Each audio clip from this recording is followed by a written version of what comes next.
Hello மக்களே, welcome to SP cinephile YouTube channel. இனி நீங்கள் பார்க்க போகிறது இன்னைக்கு அமேசான் பிரைம் ஓடிடியில் ரிலீஸ் ஆன சன்னிதானம் பிஓ அப்படிங்கிற தமிழ் படத்தை ரிவ்யூ தான் பார்க்க போறீங்க. இந்த படத்தில் யோகி பாபு லீலா நடிச்சிருக்காரு. இந்த படத்தை டைரக்ட் பண்ணவர் அமுத சாரதி. இப்போ இந்த படத்தோட ரிவ்யூக்கு போகிறதுக்கு முன்னாடி என் சேனல் இப்போ தான் ஃபர்ஸ்ட் டைம் பார்க்குறீங்க, சப்ஸ்கிரைப் பண்ணி சப்போர்ட் பண்ணுங்க. வாங்கி மூடிக்குள்ள போகலாம். படத்தோட கதையை பொறுத்த வரைக்கும் யோகி பாபுவோட சின்ன வயசுல அவருக்கு பேச்சு வராது. அவங்க அம்மா அவனை சித்தாரா அவங்களுக்கு எப்படியாவது பேச்சு வர வைக்கணும் அப்படிங்கிறதுக்காக சபரிமலை போகணும் அப்படின்னு ட்ரை பண்றாங்க. ஆனால் அது போறதுக்கு முன்னாடியே யோகி பாபு சின்ன வயசுலேயே தொலைஞ்சு போயிடுறாரு. தொலைஞ்சு போனதுக்கு அப்புறம் இவங்களுக்கும் திடீர்னு ஒரு நகை திருட்டு கேஸ்ல இவங்க அரெஸ்ட் ஆகி உள்ள போயிடுறாங்க. இதுக்கப்புறம் பல வருஷத்துக்கு அப்புறம் இவங்க யோகி பாபுவை தேடி கண்டுபிடிச்சாங்களா இல்லையா, தொலைஞ்சு போன யோகி பாபு எங்க போனாரு, அதுக்கப்புறம் அவருக்கு என்ன நடந்தது, இவங்க ரெண்டு பேரும் சேர்ந்தாங்களா இல்லையான்னு பாக்குறதா இந்த படத்தோட மிச்ச கதை. இது ஒரு டிராமா ஜானர். இப்ப இந்த படத்தோட பாசிட்டிவ்ஸ் நெகட்டிவ்ஸ் அப்படின்னு பாக்குறதுக்கு முன்னாடி இதுல பாசிட்டிவ்ஸ்னு பாத்தீங்கன்னா ஒண்ணுமே இல்ல. ஏதாச்சும் சொல்லியே ஆகணும் அப்படின்னா யோகி பாபுவோட ஆக்டிங் ஓரளவுக்கு டீசென்டா இருந்தது. மத்தபடி எல்லாமே நெகட்டிவ் சைட்ல தான் வருது. படத்துல சுத்தமா லாஜிக்கே கிடையாது. இஷ்டத்துக்கு எடுத்து வச்சிருக்காங்க. ஸ்கிரீன் பிளேயும் ப்ராப்பரா இல்ல. ஒரு பாயிண்ட்டுக்கு மேல உங்களால ஃபாலோ பண்ணவும் முடியாது.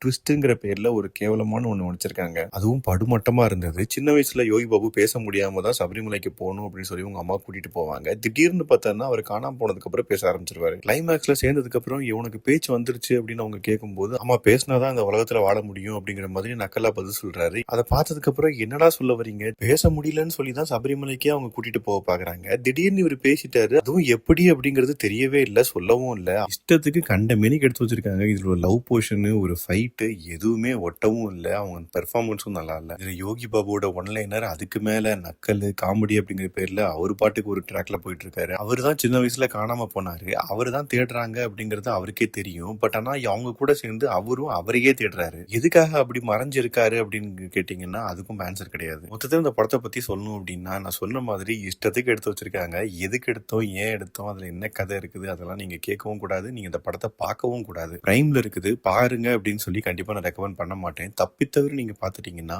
உங்க ஒப்பீனியன் என்ன அப்படிங்கறத கமெண்ட் செக்ஷன்ல சொல்லுங்க. அடுத்த ரிவ்யூல சந்திக்கிறேன். Bye, take care.